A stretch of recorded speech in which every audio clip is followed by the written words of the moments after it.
दर्शकों, जब भी आप कोई इंटरव्यू देने जाते हैं, क्या आप जानते हैं कि आपसे क्या पूछा जाएगा? शायद ये पता करना थोड़ा सा मुश्किल हो जाता है, लेकिन वो पहला सवाल जो आपसे हमेशा पूछा जाएगा वो है कि आप अपने बारे में बताइए, यानी कि टेल मी अबाउट योरसेल्फ। ये एक ऐसा सवाल है जिस पर आप चाहें तो 2 घंटे तक बात कर सकते हैं, लेकिन कैसे पता हो कि आपके इंटरव्यू को कौन सा जवाब अच्छा लगेगा और किस तरह से सही जवाब देना है आपको? आइए जानते हैं। जिन 3 चीजों के बारे में आपको बताना है इस जवाब में, वो है एजुकेशन, एम्प्लॉयमेंट और स्किल्स। ये हम इसलिए बता रहे हैं ताकि आप अपने पॉइंट्स में क्लियर रहें और एक ऑर्गेनाइज्ड आंसर दें। सबसे पहले जान लेते हैं बुरा आंसर क्या है। अगर आप ऐसा जवाब देते हैं जहां आप अपने जॉब से रिलेट न करते हुए कुछ भी बता रहे हैं, तो ऐसा जवाब आपके एम्प्लॉयर को नाराज कर सकता है। जैसे कि अगर आप इस जवाब की शुरुआत ऐसे करते हैं कि अभी हमने घर शिफ्ट किया है, मुझे फुटबॉल खेलना पसंद है, या मेरे 2 भाई बहन हैं, तो ये सब बातें आपकी जॉब से किसी भी तरह रिलेटेड नहीं है। आपको ये सब बता करके इंटरव्यू को परेशान नहीं करना है। इस आंसर को अच्छा बनाने के लिए जरूरी है कि आप इसे हमेशा प्रिपेयर करके जाएं, और इस आंसर को तैयार करने के लिए जरूरी है कि आप अच्छे से पढ़ के जाएं और ये अच्छे से समझ लें कि आपके एम्प्लॉयर को किस तरह का एम्प्लॉय चाहिए।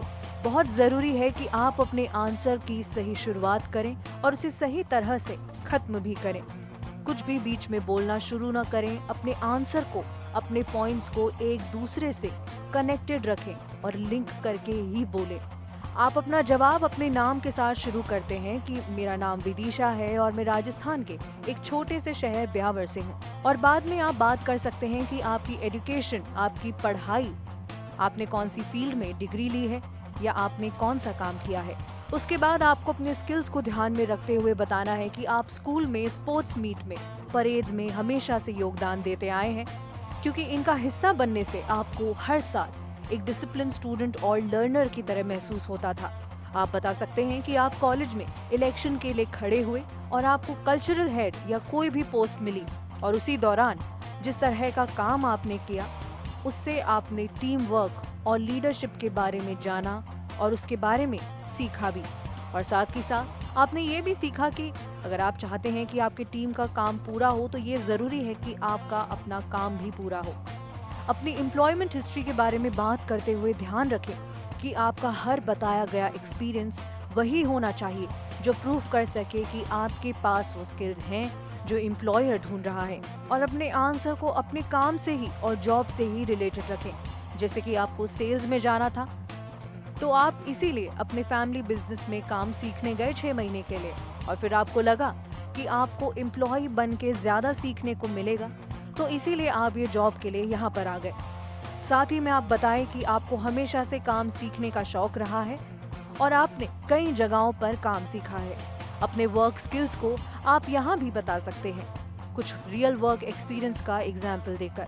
लेकिन इस बात का आपको हमेशा ध्यान रखना है कि सारी बातें 100% सच हो, और अपने आंसर को वैसा बनाने के लिए जैसा आपका इंटरव्यूअर चाहता है, जरूरी है कि आप एग्जाम्पल्स दें और अपनी पर्सनल लाइफ को जितना हो सके दूर रखें। ये जरूरी है कि आपके आंसर में आप उन्हीं चीजों के बारे में बात करें जो आपको जॉब पोजीशन दिलाने में या उससे रिलेटेड फिट बैठती हो। और जरूरी ये भी है कि आप अपने इन सभी वर्क एक्सपीरियंस को कॉन्फिडेंटली बताएं, ताकि आपका इंटरव्यूअर उन्हें झूठ ना समझे।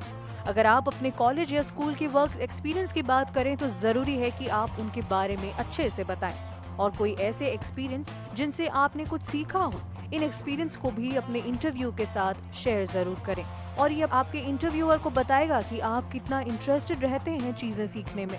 अगर आप अपने आंसर को बेहतर करना चाहते हैं, इम्प्रूव करना चाहते हैं, तो अपने हर एक्सपीरियंस को 2 मिनट से ज्यादा डिस्क्राइब ना करें और उसे पॉइंट में ही रखें।